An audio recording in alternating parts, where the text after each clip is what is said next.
balm on my lips, if I have any. Yeah, perfect. Just a little moisture. Just a little moisture. We don't want to be dry-lipped. Dry-lipped. Okay, so this won't be long. I just wanted to share this with you guys. So if you don't know who I am, my name is Kelly Marisha. I am an emotional wellness practitioner. And I'm just having like a really big emotion that I want to share with you all, because I just had a realization about what it is. So let me start off top that I am no stranger to depressive episodes and what they mean. I actually work with Black women, all women and men, who are coping with and working with and navigating cognitive and mood disorders. And so, you know, I myself am no stranger to what a depressive episode feels like for me.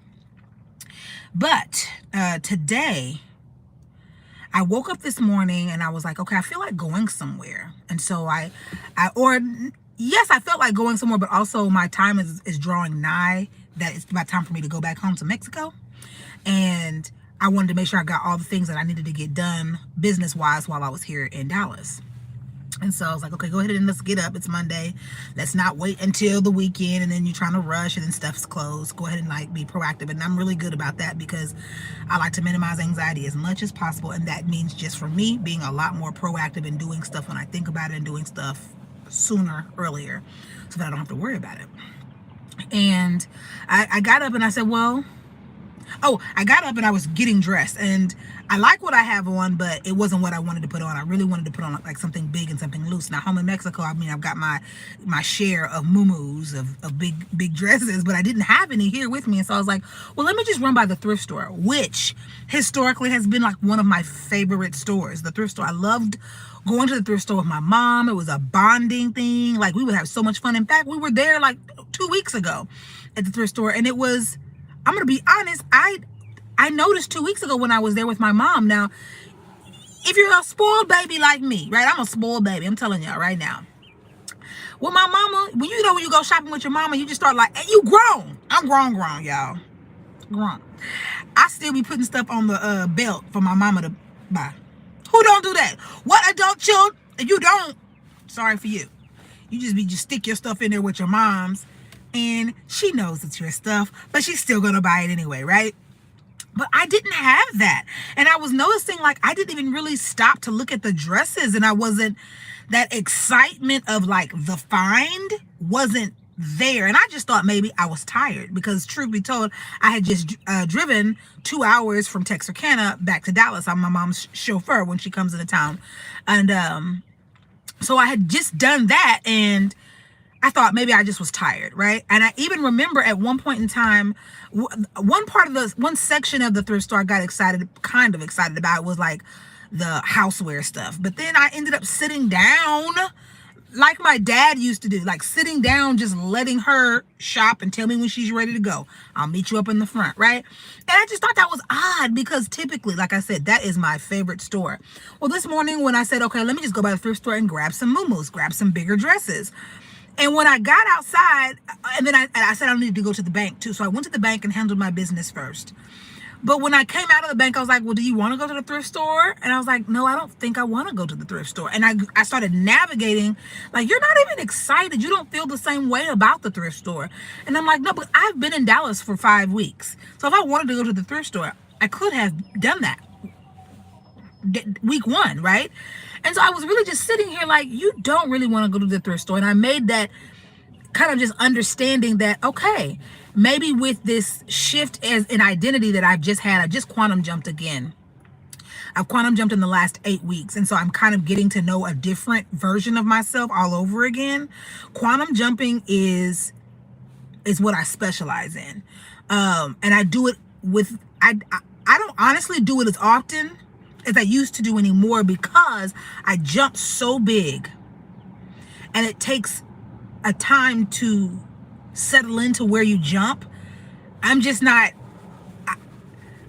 this whole, what the jumping jelly beans that I used to be, the hare that I used to be, I'm now the tortoise. I move very slow.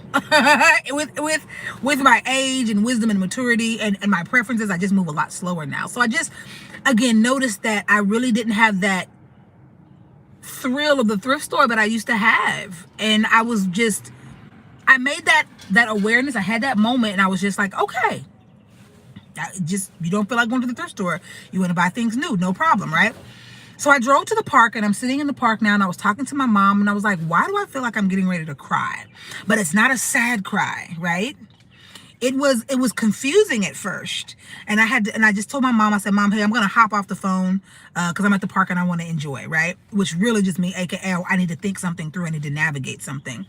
And what was happening in this moment is something that happened to me 5 years ago. Now I'm going to go back on a timeline to 5 years, okay?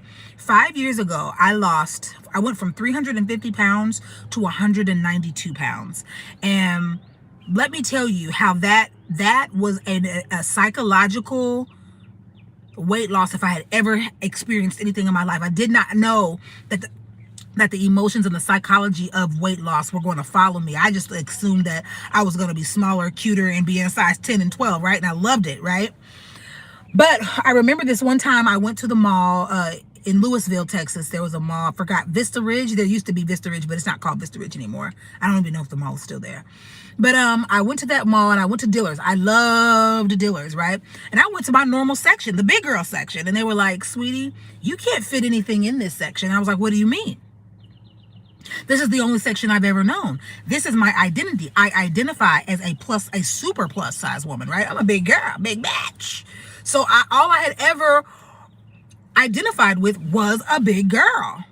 And they were like, sweetie, I'm so sorry, but you cannot fit anything in this section. You need to go to I forget what they call that department, the women's, the smaller women, right?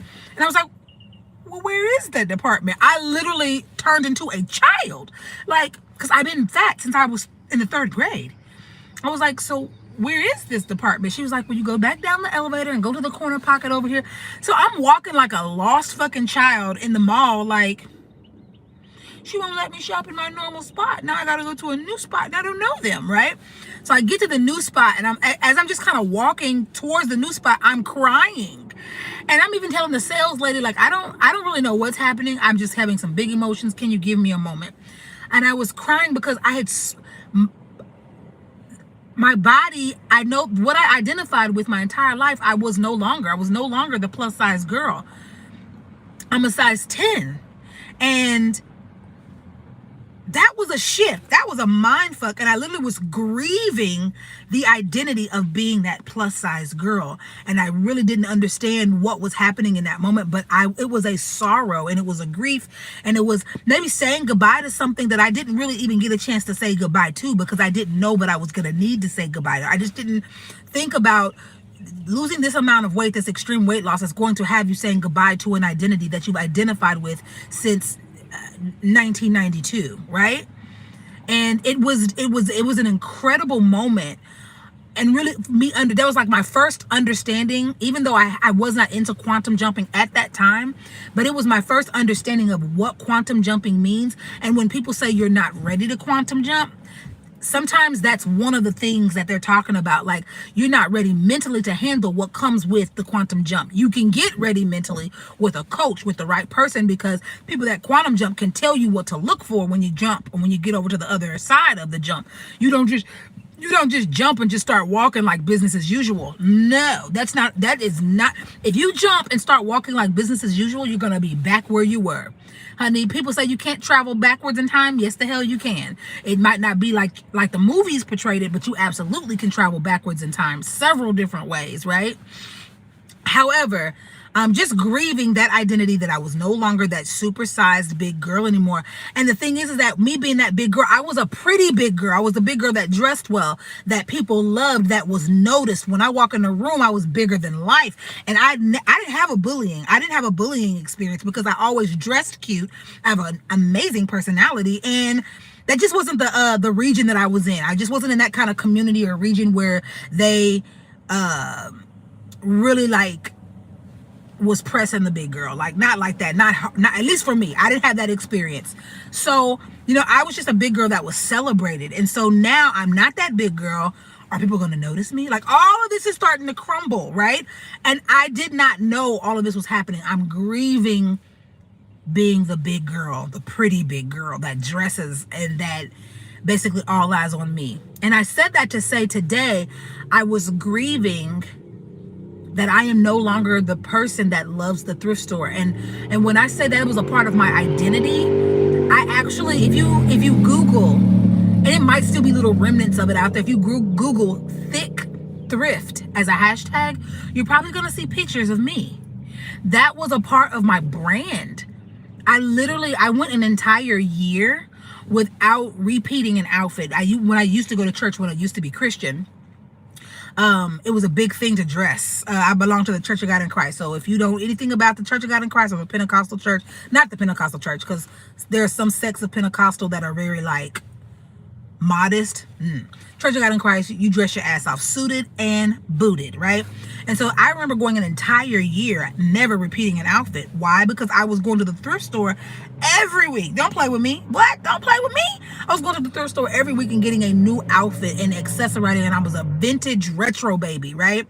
I wish I had my glasses with me. If you guys have been following for a while, you guys have even noticed that I've changed glasses, because going into my 40s and going into this new quantum jump, I needed a new identity everywhere. Like, I wanted to look different. I just didn't want to jump in. Like, everything has changed in the last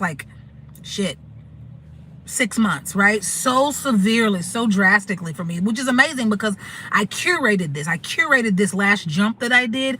I knew that it was going to be special. I knew that I wanted to make my home there, and it feels like home. It feels amazing. But there are just some things that I'm now like looking at and observing and having an awareness of, like, oh, you don't do that anymore. Oh, you don't feel this way anymore. Oh, and you don't even know that you don't feel that way. You don't even know that you don't like that stuff anymore until that stuff is presented to you, and the excitement that you used to have about it is no longer there. So, I'm no longer thick thrift. I'm not her anymore. I'm no longer that girl, that the vintage baby, the retro girl that would go get the cutest little 70s and 60s dresses, the cuts of the 60s and the 70s, and literally I would find vintage shoes and fishnets and all kinds of vintage stockings. I'm not that girl anymore, right? So this was very big for me today, and I'm going to wrap it up. But the big point I'm trying to make is you guys should really, really know yourself. You need to know yourself so well, because if you're a person that experiences depressive episodes, and again, I'm no stranger to that, and if you're a person that's quantum jumping, you will confuse emotions as other emotions, because you're experiencing emotions you've never felt before, and so you're trying to think and pull on the emotion that's the closest to what you're experiencing. Like grief and depression absolutely can feel the same, and you can be depressed in your grieving, right?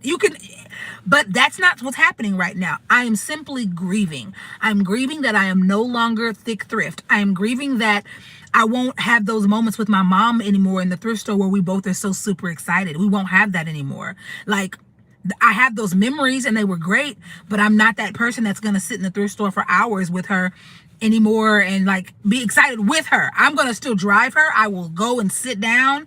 I will not rush her, but I just kind of got to watch her excitement still to it. And if you've been watching my videos, my mom's excitement, she's a country woman. Country.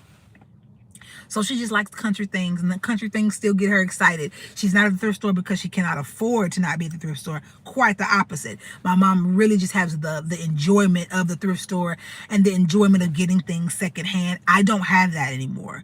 I want my things new. That's crazy. I've never, again, even talking about this with you guys is honestly lifting my spirit, because I was literally, that's what made me go live, because I could feel my eyes welling up with tears, and I was like, what's happening, right? I'm just not depressed by any means, but why are you about to cry? Because I have ascended into, quantum jumped into this new identity, and this was a part of the new identity that shifted, that did not come with me from the old identity, and there's a grief there. There's a grief there. So howbeit small, right? It's not, I ain't about to like lay out on the ground and kick and scream, but I'm saying goodbye to that person. I'm saying goodbye to that piece of that person. I'm saying goodbye to the beautiful days that I used to be in the thrift store. I'm saying goodbye to the beautiful people that I met that worked in the thrift stores that used to hold things for me. I am saying goodbye and thank you to the thrift store that actually like got me into the vintage stuff. Like I didn't even know what they made vintage stuff in my size, right? And come to find out, no, a lot of women, your grannies was fat. So I was wearing y'all's grandma's outfits and I was killing it. You hear me? Because when you put your grandma's outfit on my body, because I got a small waist and a big old boot, you put your granny's outfit on me, bitch, I was fly, okay? So just grieving that version of myself that, you know, that excitement is just not there anymore, and it's okay. And I'm excited to see the pieces of me that are here, and I'm excited to continue to unfold these new aspects of who I am now, because it's exceedingly and abundantly above all I could have asked for. It truly is. Who I am and the strength that I have and the ability to navigate big emotions and even to articulate these emotions has been. I believe in God? I believe in a God being myself. I believe in you are God. I am God. I'm looking at two little yellow butterflies. They are God. I'm looking at two people across the way that are training and exercise. They are God. I'm looking at the trees in front of me. The trees are God. The grass is God. I don't believe in a God like a deity like most people do. I believe in the energy of a God, and I believe in the energy of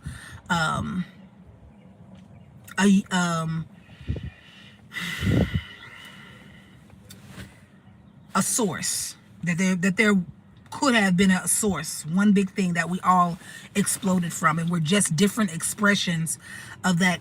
Hold on. We don't want to. No boogies. Sorry, I thought I felt a boogie. I didn't feel a boogie. I don't think I did. But anyway, I believe that we're all just expressions of that one thing that has expanded out, and that we're all one. I don't believe in division. I do know that race exists, but we are still one. I know that what people consider evil exists, but you're still one with that. And I believe in oneness. I don't think that anything is below me. I don't think that anything is above me. I think that it is all one. We are all one. I am God of my life. And my life runs according to the parameters that my subconscious has built, according to the beliefs and the borders and boundaries, limits, definitions of my subconscious. And that's why I'm always constantly questioning myself of what I believe here. And if there's something that I don't have that I want more of, I go straight to that area and I ask myself, what message do you have surrounding this that is keeping more from coming in? And I'll do my work and I'll rewire. I'm probably the best supercomputer that I know, right? Everybody's a supercomputer, but of course I'm going to say I'm the best for me because I'm me and I'm mine. So I'm myself. So that's my belief in God. But yes, coming all back to the beginning, know yourself so much to not confuse that a depressive situation with grieving. Because if you're grieving, let yourself grieve. If you're depressed, then you do your work for depression. I with my clients, we have like a little tackle box, right? So when you know that you're in a depressive episode, you go to your little tackle box because you have tools in there. Work through your 1 through 10. You got tools, right? And your tools are not my tools. Everybody's tools is different. So we work and find out what are your tools to get yourself out of a funk, or to even love yourself while you're in a funk, right? But just knowing yourself so well to know that, no, this is not a funk that I'm in.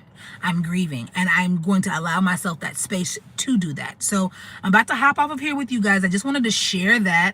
Like I said, I'm at the park and I got a little something to help me relax, and I'm getting ready to go do that and stare off into the sky and just have a good time while I give that piece of me the farewell and the I love you. I had a good time with you, and your services are no longer needed. But I love you and I thank you and I wish you well. And I'm enjoying the fact that I was able to recognize that in that moment and not allow a panic to make me think I was feeling something that I wasn't feeling. So just be mindful of that, knowing yourself, and knowing that when you do quantum jump into different personalities, into different timelines, that there will be feelings and emotions that you have never felt before, and you just be very careful not to misname or to label a new feeling according to an old feeling that you know, because it's the most familiar or it's the closest to what you remember. Don't do that. Like, I guess let me say this. What do you do, Kelly, when you feel a new emotion? I sit with it. I'll write down all the words that I think I'm feeling that are associated to it. But it's never one word. It is a word cluster is what I call it. So if I had to have said before I gave you this analysis and I was just sitting here and my eyes were welling up, what I knew was that I feel sadness, but it felt happy, and it felt like a release, and it felt like new, and it felt exciting. That's not a depression. It was all those things, and I was like, okay, what is this? What's happening? You're grieving. You're grieving, but you're excited that you're grieving because that means that you did the jump successfully, which I don't have any doubt, because I'm a quantum jump extraordinaire genius, right? And but yeah, I'm proud of myself. So proud of myself. And that's it. I thank you guys for tuning in, joining in. I hope that you're liking this content. Let me know what you guys want me to talk about. Let me know what you guys want to hear. Ask me questions, kellymarisha@gmail.com, and I'll answer them. If they come in, I'm going to answer them. My website, I took down for a little bit because I just started enjoying life. I got off social media. I'm not on any platforms but YouTube right now because I love learning, and I love podcasts, and I love lectures and audiobooks with my Audible. But there are sometimes books on here but are not on Audible. So anyway, I'm just inadvertently, this account is growing, and so that's great. We're always happy with that. But if you guys want to talk about anything else, let me know what you guys want to talk about. Ask questions. I would love to answer. Go through all my videos. You guys can see who I am. Get to know who I am. 2 years ago, I was homeless. And today, I live in Mexico. I live in a beautiful home. I have pictures of my home. I'm going to do an inside tour. Maybe when I get back. I get back next Monday. This time next week, I'll be home. So maybe I'll do an inside tour of my condo there in Mexico, but you can see the outside of it. You can see the truck that I lived in, the SUV that I lived in for 7 months in Las Vegas. And yeah, I'm just really proud of myself and proud of who I am, and impressed by me. All right. I love myself. I love you. Like, share, subscribe, comment. Bye.